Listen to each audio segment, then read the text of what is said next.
जय गुरु जी। शुक्राना गुरु जी। सारी संगत को जय गुरु जी। संगत जी, आज हम एक आंटी जी का सत्संग सुनेंगे जिसमें उन्होंने अपने छोटे छोटे एक्सपीरियंसेस शेयर करे हैं और साथ में एक क्वेश्चन पूछा है और साथ में एक बहुत इम्पॉर्टेंट बात भी बताई है जिसके बारे में मैं आपको अच्छे से एक्सप्लेन करूँगी। तो चलिए सबसे पहले आंटी जी का सत्संग सुनते हैं, फिर मैं उनके क्वेश्चन का आंसर देती हूँ और आपको उस बात के ऊपर कुछ बताती हूँ। ये सत्संग पूरा ज़रूर सुनिएगा, आपको बहुत अच्छा आंसर मिलने वाला है। तो चलिए आंटी जी का सत्संग सुनते हैं। जय गुरु जी। शुक्राना गुरु जी। तो संगत जी, आज मैं बहुत छोटे छोटे सत्संग शेयर करूँगी अपने। सबसे पहला तो मेरा सत्संग मेरे साथ ये हुआ है कि गुरुपा का अगेन मैसेज आया था मेरे पास कि तू आज वो काम कर पाएगी जो तूने कभी सोचा भी नहीं होगा। और फिर अगेन मुझे लगा कि ये सत्संग तो मैं ऑलरेडी शेयर कर चुकी हूँ, अब मैं समझ गई गुरुपा किसकी बात कर रहे हैं। आई नो वो हो चुका है मेरे साथ। एंड आज कल एक्चुअल में वो मैसेज जब आया मुझे, तो मुझे रियलाइज़ हुआ कि जो मेरा basically I am running a dance classes, और जो मेरी डांस क्लासेस थी, मतलब एक सडन, मुझे नहीं पता था कि मैं उस इंटेंशन से वो काम नहीं कर रही थी, बट मेरा हमेशा से मैंने मैनिफेस्टेशन किया हुआ था कि जो मेरा बिज़नेस हो ना, कभी भी कुछ भी, यानी स्टार्टअप, कोई भी बिज़नेस क्लास कुछ भी हो, वो गूगल पे विजिबल हो, जैसे गूगल सर्च के डोमेन पे आए बिल्कुल। और मैं नॉर्मली ऐसे कुछ स्टार्टअप का देख रही थी, स्टार्टअप प्लान करने का। देखते आई रियलाइज़ कि यार गुरुपा ने क्या दिमाग में डाला। और उस टाइम मैंने गुरुपा का जस्ट नाम ही लिया था कि मैं गुरुपा क्या स्टार्टअप स्टार्ट करूँ, कुछ तो मुझे आइडिया दो। और करते यार रियलाइज़ कि यार क्यों ना मैं अपना जो वो बहुत पुराना है, एक बार ट्राई करती हूँ। वैसे तो आई थॉट कि वो पेड होगा गूगल पे अपना कुछ भी विजिबल कराना बिजनेस, बट देन करते वो विजिबल हो गया। और मैं देख रही हूँ लोगों के रिव्यूज़ आ रहे हैं, and I have shared that up to my WhatsApp and all. तो ये इतना ही ज़्यादा अनएक्सपेक्टेड था कि जस्ट बैठे मैं एक स्टार्टअप के आइडियाज़ देख रही हूँ, और विद इन 10 और 20-15, मतलब अच्छा खासा टाइम लग गया था मुझे रिसर्च करते। बट विद इन 2 आवर्स मैं देख रही हूँ कि मैंने वो काम कर दिया जो बिल्कुल इम्पॉसिबल था। एंड वो तब हुआ जब मैंने बोला गुरुपा कुछ तो स्टार्टअप का आइडिया दो, मैं क्या करूँ। तो गुरुपा वांटेड कि स्टार्टअप बाद में देखियो, बट जो अभी चल रहा है पहले उसको अच्छे से कर, जो तेरा एक, क्योंकि मैंने चीज़ इतने टाइम पहले से मैनिफेस्ट कर रखी थी कि मेरा कुछ भी बिज़नेस होगा तो मुझे उसको गूगल डोमेन पे डालना है। एंड गुरुपा की रहमतों से, गुरुपा की ब्लेसिंग से I was able to do that. उसके बाद आजकल मैं अमृत वेला कर रही हूँ, और आई एम सो ग्लैड कि मुझसे गुरुपा अमृत वेला करा रहे हैं। एक और सत्संग हुआ मेरे साथ। मैं एक्चुअली सोचती थी ना कि मुझे चैनल बहुत ही ज़्यादा पसंद है, it is very close to my heart. और मैं हमेशा सोचती थी कि यार मुझे बहुत ही ज़्यादा हार्ट फेल्ट फीलिंग आती है जब मैं कोई भी ओल्ड सत्संग सुनती हूँ।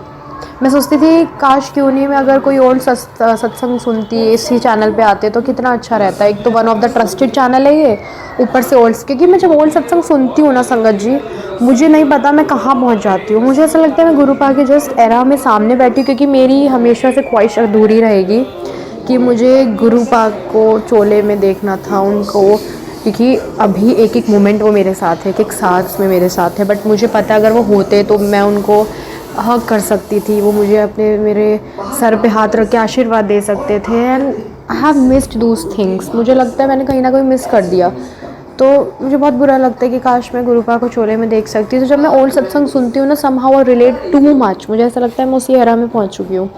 तो ये सत्संग हुआ कि जैसे मैं सोचती थी, और एक्चुअल में कल आंटी जी के चैनल पे ओल्ड सत्संग शेयर किया एक आंटी जी ने, काफ़ी पुरानी आंटी जी थी वो, और वो गुरुपा के टाइम की थी। उन्होंने गुरुपा के चोले में देखा था, और सब कुछ, मतलब जब गुरुपा अपने चोले में थे तो सब चीज़ें जब, हाँ, तो सब कुछ उन्होंने उसमें शेयर किया हुआ था कि कैसे गुरुपा उनसे बात करते थे, सब कुछ करते थे। जब गुरुपा उनकी लाइफ से जब समाधि ली और उनकी लाइफ से गए तो किस तरह से अकेली हो गई, but Gurupa made her realise कि मैं कहीं नहीं गई, मैं तेरे साथ हूँ, जैसे हम लोग के साथ हैं अभी भी। तो मुझे इतना अच्छा फील हुआ कि मैं हमेशा से सोचती थी कि इसी चैनल पे पुराने सत्संग आ जाएं, और वो एक्चुअल में आंटी जी के थ्रू शेयर कर दिए गए, तो आई वॉज़ वेरी ग्लैड। एक चीज़ और है संगत जी, तीसरा सत्संग, मैं ना एक बार गुरुपा से बोल रही थी कि गुरुपा मुझे ना आप रोज़ उठाते हो सुबह सुबह, काफ़ी लेट हो जाती हूँ। अब मुझे पता है आप ही मुझे उठाते हो, मैं ना तो अब मैं अलार्म के भरोसे रहती हूँ, ना अब मैं किसी और के भरोसे कोई मुझे उठाएगा। तो आई वाज सेइंग टू गुरुपा कि यार आप मुझे उठाते हो, प्लीज़ उठाना, बट ना गुरुपा मुझे उठा के बैठा देना, क्योंकि आप उठाते हो मैं फिर सो जाती हूँ। तो आप देखो गुरुपा का मैजिक संगत जी, किस तरह से गुरुपा ने उठाया। लिटरली गुरुपा ने ना किसी थ्रू, मतलब मैं ऐसे रैंडमली सो रही थी और जो हमारे यहाँ बेसिकली दूध वाले आते हैं दूध देने, वो आए एंड वो लिटरली बेल एक की दो बार बजाते हैं और बाहर से ना एक्चुअल में लॉक था। उन्होंने ये भी नहीं गेस किया कि चलो बाहर से लॉक है, चलो मान लो उनको किसी ने बता दिया होगा कि जो लॉक है, बट उन दूध वाले भैया ने इतनी बार बेल बजाई, इतनी बार बेल बजाई, पता नहीं क्यों। और मैं लिटरली उठ के बैठ गई, क्योंकि सब लोग, मतलब जो आधे लोग थे नहीं घर पे, और जो तो एक दो थे वो मेरी आंटी जी वॉशरूम में थी, और मैं उठ के बैठ गई और मैं नींद से गई, दूध लेके आई हूँ और मैंने फिर ब्रश व्रश किया ना। बाद में आई रियलाइज़ कि अरे इन्होंने तो मुझे उठा ही दिया बिल्कुल। मैं जो उठ नहीं पाती थी, मैं जो बोलती थी मैं उठ के फिर सो जाती थी जल्दी, क्योंकि अमृत वेला करके फिर से सो जाती हूँ। तो मुझे बताना आंटी जी सही है या गलत, क्योंकि मैं थोड़ा जल्दी उठ जाती हूँ तो मेरे से फिर उठा ही नहीं जाता है। एंड आई रियली वांट कि मैं उठ के कभी सोना अमृत वेला करके। तो गुरुपा ने उस दिन मुझे उठा के बैठा दिया बिल्कुल दूध वाले अंकल के रूप में आके, and I was very glad. और अगर उनके रूप में नहीं भी आए ना, तो हमें उनकी हर एक करनी पे भरोसा रखना चाहिए। हमें पता है, मुझे पता है अगर मैंने उनको लास्ट नाइट बोला था आपको मुझे उठाना है, तो उनके थ्रू उठवाया या उनके रूप में आए कुछ नहीं पता, लेकिन हाँ इतना पता है हम, मुझे मेरी गुरुपा की करनी पे भरोसा है, ये गुरुपा ने ही उठाया था। तो इसी तरह से हम सबको भरोसा रखना चाहिए, एक एक मोमेंट पे भरोसा रखना चाहिए, एक एक पल में बहुत ही ज़्यादा, क्योंकि हमें पता है कोई चीज़ें, जो चीज़ अच्छी नहीं भी होंगी ना, वो गुरुपा आपको एक बार दिखाएंगे कि रियलाइज़ कराने के लिए, देखो वो आपको ज़रूर देंगे कि सिर्फ रियलाइज़ कराने के लिए, बट कभी आपको ऐसी चीज़ नहीं देंगे जो आप अपने नुकसान के लिए मांग रहे होगे। तो अगर ऐसा आप कुछ भी मांग रहे हो जो आपके लिए सही नहीं है, तो प्लीज़ आप गुरुपा से जुड़ो, सिमरन करो, सब कुछ करो और उस चीज़ को मांगना भूल जाओ, क्योंकि वो चीज़ अगर अच्छी नहीं होगी तो गुरुपा अपने बेटियों को, अपने बेटे को, अपने बच्चों को परेशान करने के लिए नहीं देंगे, और अगर देंगे तो रियलाइज़ करा के आपसे वापस लेंगे। और फिर वही बात आती है, मांगना नहीं चाहिए, मानना चाहिए। मैं आजकल 2-3 दिन से आई वॉज़ वेरी स्ट्रेस्ड, और मैं देख रही हूँ कि गुरुपा का मैसेज आ रहा है, या तो चिंता छोड़ दे या तो मुझे छोड़ दे।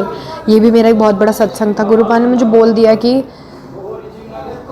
और ऐसे गुरुपा बहुत सारे मैसेज, जब मैं कुछ सोचती हूँ तो गुरुपा बताते हैं कि ये मत कर, सब कुछ प्रॉब्लम तेरी टेस्टिंग पीरियड है, सब ख़त्म हो जाएगा, जब मैसेज समझ आए तो शुक्राना ज़रूर करी। तो गुरुपा ने मुझे बोला है स्पेशली ये सब मैसेज दे के, तो डेफ़िनेटली मैं उस मैसेज के बेस पे शुक्राना ज़रूर करूँगी। गुरुपा लिटरली जब भी कुछ होता है तो गुरुपा मुझे मैसेज देते हैं। जैसे एक आंटी जी मेरे से बहुत ही ज़्यादा बुरी आर्ग्यूमेंट हुई है उनकी उस दिन इंस्टाग्राम पे, जस्ट बिकॉज ऑफ गुरुपा को बहुत ही ज़्यादा गलत बोल रही थी। तो आई मेड हर रियलाइज़ कि वो क्या कर रही थी, और गुरुपा का तुरंत ही मैसेज आया कि मैं तुझसे, तू मेरी लाडली धी है, और तू मेरी बेटी है, मैं तेरा प्यो हूँ, मैं जानता हूँ, तू जानती है मैं क्या हूँ तेरे लिए और मैं क्या चीज़ हूँ। तो किसी को किसी बात से दिल दुखाने की ज़रूरत नहीं है, एक्सप्लेन करने की ज़रूरत नहीं है। अगर मैं किसी से गुस्सा भी हूँ तो गुरुपा बताते हैं मुझे कि वो गलती तेरी है, माफ़ी मांग, उनसे माफ़ी मांग, तुझे माफ़ी मांगनी चाहिए, किसी का दिल दुखा रही। तो वो गुरुपा एक एक चीज़ मुझे बताते हैं, और मैं ना अपने मैसेजेस शेयर नहीं करती थी, बट अब मैं देख रही हूँ ना गुरुपा हर मैसेजेस के नीचे लिख रहे हैं, जो समझ आ जाए तो शुक्राना ज़रूर करी। तो उसके बाद इसलिए मैं शुक्राना कर रही हूँ।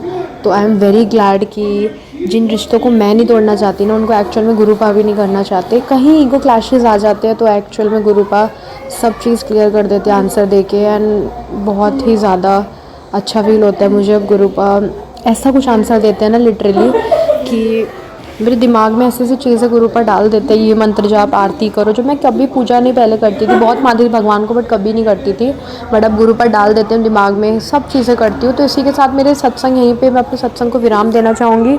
ओम नमः शिवाय, शिव जी सदा सहाय। ओम नमः शिवाय, गुरु जी सदा सहाय। जय गुरु जी, संगत जी। तो यही मेरे आज के सत्संग थे।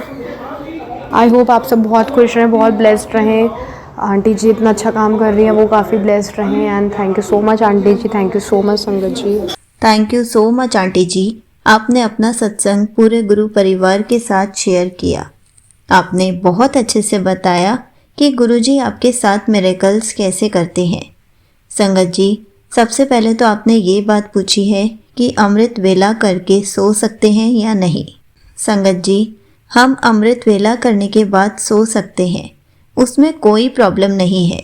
क्योंकि हम इतनी जल्दी उठकर अमृत वेला करते हैं और अगर हम जॉब करते हैं या फिर पूरा दिन कोई ना कोई काम करते हैं तो हमारी बॉडी हमें इतना अलाउ नहीं कर पाती कि हम इतने टाइम तक जगे। तो हम अगर अमृत वेला करके सो भी जाएं तो कोई प्रॉब्लम वाली बात नहीं है। हम अमृत वेला करने के लिए उठ रहे हैं, हम अच्छे से अमृत वेला कर रहे हैं, यही बहुत इम्पॉर्टेंट बात है। और अगर हम अमृत वेला करके सोना नहीं चाहते तो सबसे अच्छा यही है कि जब भी हम अमृत वेला करने के लिए उठें तो हम नहाकर अमृत वेला करें, क्योंकि जब हम नहाकर अमृत वेला करते हैं तो हमें नींद नहीं आती, हम फ्रेश फील करते हैं। अमृत वेला करने के बाद हम मॉर्निंग वॉक के लिए बाहर जा सकते हैं ताकि हमें नींद ही ना आए। हमें अपने आप को उसी हिसाब से बिज़ी रखना होगा या फिर गुरुजी के सत्संग सुन सकते हैं। जैसा आपको ठीक लगे आप वैसे कर सकते हैं ताकि आपको अमृत वेला करने के बाद नींद ना आए। ध्यान बस इस बात का रखना है कि आप पूरा दिन अपने आप को रेस्टलेस फील ना करें, क्योंकि गुरुजी हमेशा से कहते आए हैं कभी भी अपने आप को कष्ट देके पूजा पाठ नहीं करनी चाहिए। इसलिए अगर आप ऐसा करने से रेस्टलेस फील करते हैं तो आप अमृत वेला करने के बाद आधा 1 घंटा सो सकते हैं, कोई भी प्रॉब्लम वाली बात नहीं है। बस आपको जो भी करना है खुशी खुशी करना है। उसके बाद आंटी जी ने एक बात बताई है कि उनकी किसी से लड़ाई हो गई थी और वो गुरुजी के बारे में उल्टा सीधा बोल रहे थे। संगत जी, जो गुरुजी को अभी नहीं मानते वो गुरुजी के बारे में उल्टा सीधा ज़रूर बोलते हैं, लेकिन गुरुजी ने हमें हमेशा समझाया है कि हमें किसी से भी लड़ाई नहीं करनी है, किसी को भी अपशब्द नहीं बोलने हैं। जो भी जैसा भी बोलता है सिर्फ जय गुरुजी बोलकर चुप रहना है ताकि हमारी उनसे लड़ाई ना हो और समय आने पर गुरुजी उनको खुद समझा देंगे कि गुरुजी कितने पावरफुल हैं। गुरुजी बाकी गुरुओं से अलग है, बाकी गुरु जैसे नहीं है। इसलिए हमें कभी भी इस टॉपिक पर किसी से भी लड़ाई नहीं करनी है, किसी को फोर्स नहीं करना है कि हमारे गुरुजी को मानो। अगर कोई कुछ भी उल्टा बोलता है आप सिर्फ जय गुरुजी बोलो ताकि आप हाइपर ना हो जाओ। गुरुजी देख रहे हैं गुरुजी के बारे में कौन क्या कह रहा है। गुरुजी उनको खुद समझा देंगे कि वो कौन है और वो क्या कर सकते हैं। बहुत सारे लोग हैं जो अभी गुरुजी को नहीं मानते और उनके लिए बहुत कुछ सोचते हैं। अब हम 1 से बात कर सकते हैं, 2 से बात कर सकते हैं, सबसे बात नहीं कर सकते। इसलिए गुरुजी उनको खुद जवाब दे देंगे। उनके लिए हमें किसी के लिए भी हाइपर होने की ज़रूरत नहीं है, किसी को भी अपशब्द बोलने की ज़रूरत नहीं है। अगर हम किसी को अपशब्द बोलेंगे, किसी से लड़ाई करेंगे तो हमारे कर्म बिगड़ेंगे। इसलिए हमें सिर्फ अपने कर्म अच्छे रखने हैं, हमें सिर्फ जय गुरुजी बोलना है, क्योंकि हम तो गुरुजी को जानते हैं, हम तो गुरुजी को मानते हैं। तो हम क्यों किसी को सफाई दें, हम क्यों किसी को बताएं कि गुरुजी क्या कर सकते हैं। टाइम आने पर वो खुद समझ जाएंगे। जय गुरुजी, शुक्राना गुरुजी।